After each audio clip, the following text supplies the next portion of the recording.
fall day like this, if you're in the right place, you might find some wild muscadines.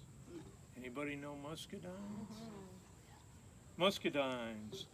Down the creek we yearly wander where the Indian turnips grow, and the muskrats boldly squander green corn where the currents flow. O'er the wavy waters eddy, trees are leaning somewhat low, as if they are getting ready some high diving feats to show. In this spot on trees reclining are the vines of muscadines, with their black fruits faintly shining, anchored to the tendril vines. Like the bullfrogs sprightly hopping, when we jerk the swinging vines, fruit goes to the water dropping, where the hungry turtle dines. Spicy fruit with dark brown color, with a shiny freckled face. When September woods grow duller, to its haunts we daily race. Yes. Let me know if you find any of those muscadines today. I'd like to have one of those myself. Well, time is almost up for this story, but there's one more chapter I have to relate.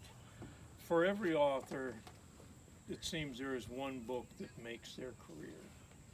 In the case of me, Robert Sparks Walker, that was Torchlights to the Cherokees. I spent 7 weeks at Andover Harvard Theological Seminary researching the records of the Brainerd Mission. Those records were stored there because they belonged to the American Board of Commissioners for Foreign Missions. They had sent forth missionaries to the Cherokees back in 1811, and they were anxious to convert the Cherokees to Christianity. But they also brought skills with them: blacksmithing, millwrights, farming. And it seems that the Cherokees were anxious for their children to acquire these skills. But some of them were not so anxious to be Christianized.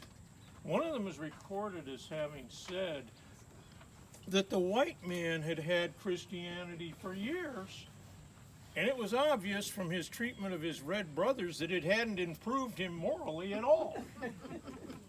It turned out that he was right, in a sense, and faith has always been very important to me, so I'm sorry to relate this story, but you know, in 1838, they lost their farms, their forge, their mill. Westward they went on the Trail of Tears. Now, I should say that some of the missionaries were arrested and sent to the penitentiary for helping the Cherokee. Perhaps a different version of brotherly love was what was needed. But that name, Brainerd Mission, has an interesting story. David Brainerd was a missionary to the Lenape Indians in New Jersey, and his journal was a handbook for missionaries. So when they got here, they named their mission the Brainerd Mission. And that name is perpetuated today both in Missionary Ridge and the section of town called Brainerd. But I'm going to finish with a version of brotherly love that might have worked a bit better for the conversion of the Cherokees. This is a poem from my first book, Anchor Poems. It's called My Neighbor. And each poem in this book has a biblical epigraph. And who is my neighbor? Luke 10:29. Who is my neighbor far or near? What's in the name to make it dear? My neighbor is the man I know. I met on the road to Jericho. He goes 2 miles instead of 1. With me in duties does not shun. My neighbor kindly binds my wounds of heart and hands.